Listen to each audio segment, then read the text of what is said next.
Hello, good day, viewers. Welcome back to my YouTube channel. Today, I have an interesting equation on trigonometry, which is a bit complicated, but we shall devolve it by applying some of the fundamental identities in trigonometry. Now, if you are new on this channel, please do well to subscribe and press the bell notification icon so that you can be notified anytime I upload a new video. Without any further ado, let's look at this interesting problem. Now we are to solve the equation 8 sine 2 theta tan theta equal to 12. Now the values of theta is from the range 0 to 360. Now as you can see, there is a double angle here, sine 2 theta. This is why this question is a very interesting question.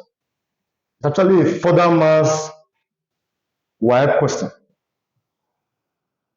Now the first thing we shall do is to go and look at compound angles. Now sine 2 theta can be given as sine theta plus theta.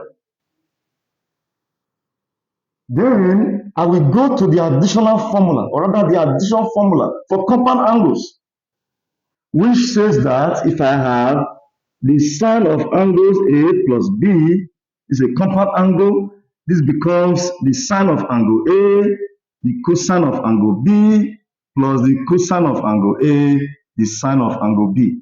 So you can see the alternation here. This is a very simple formula that you can easily get into your head. Now, if I take sine 2 theta, which is a double angle, which is theta plus theta, I can actually use this addition formula to express it. So sine theta plus theta can be written as sine theta cosine theta plus cosine theta, then sine theta. Now, if you look carefully here, these two guys are identical. They may not be visible to someone who is not too strong in mathematics. Look at what we have here. If I go to algebra, where I have sy, this is actually equal to yx. So x multiplied by y is equal to y multiplied by x. Just that in some cases, we need to follow ordering of letters in the alphabet when we are solving equation. It makes it to be very much refined and defined. So ys can actually be written as sy. I can write ys as sy. It's just a change in the position of the variables. This is possible because of the fact that y multiplied by x is equal to x multiplied by y. So I can write this expression to be sine theta cosine theta plus sine theta cosine theta. So as you can see, this is alike, very identical. So if you add this guy to this guy, you're going to have 2 sine theta cosine theta.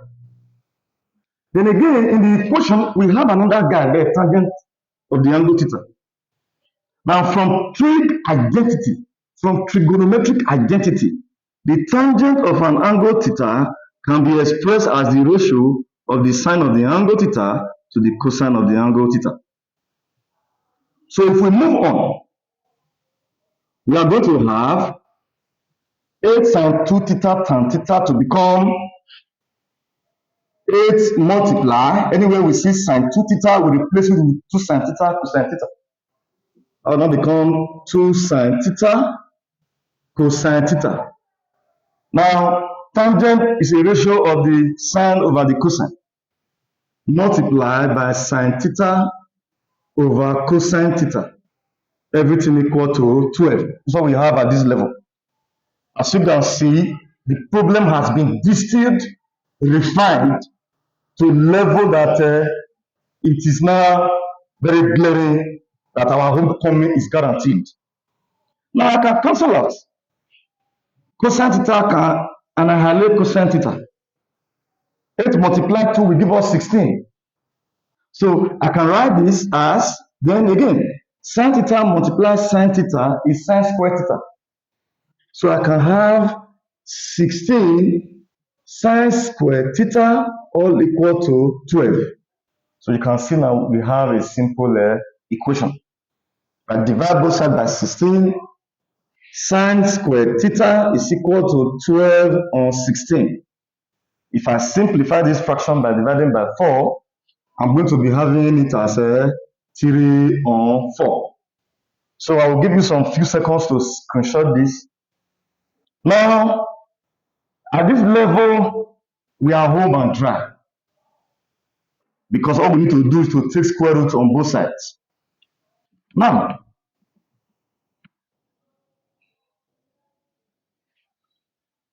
if we take the square root of this, it becomes sin theta. So I'll write sin theta equal to the square root of 3 on 4 plus and minus. Normally, the square root of a number or a variable is taken, it is the negative number and the positive number. The reason being that if you multiply two negative numbers, they give you a positive number. So sin theta can be written as 3 is not a perfect square, we'll write it as a surd. Then we add our plus and minus. I can actually write this answer to become sin theta equals root 3 on 2 or sin theta equals negative root 3 on 2. Those are the two values we have.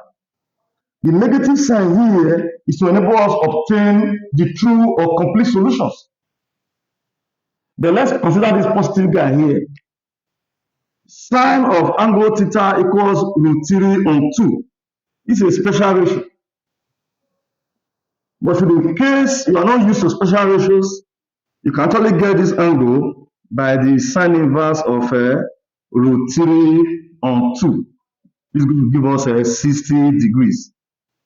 So this is the acute angle solution of this problem. Now if we move on, the negative sign here only tells us where the angle lies in the four quadrants. And in the four quadrants, we have it as a ASTC. Some people say it's cast, but I call it acts of apostle. Acts of apostle. So sign is negative in the third and fourth quadrant. Then, in the third quadrant,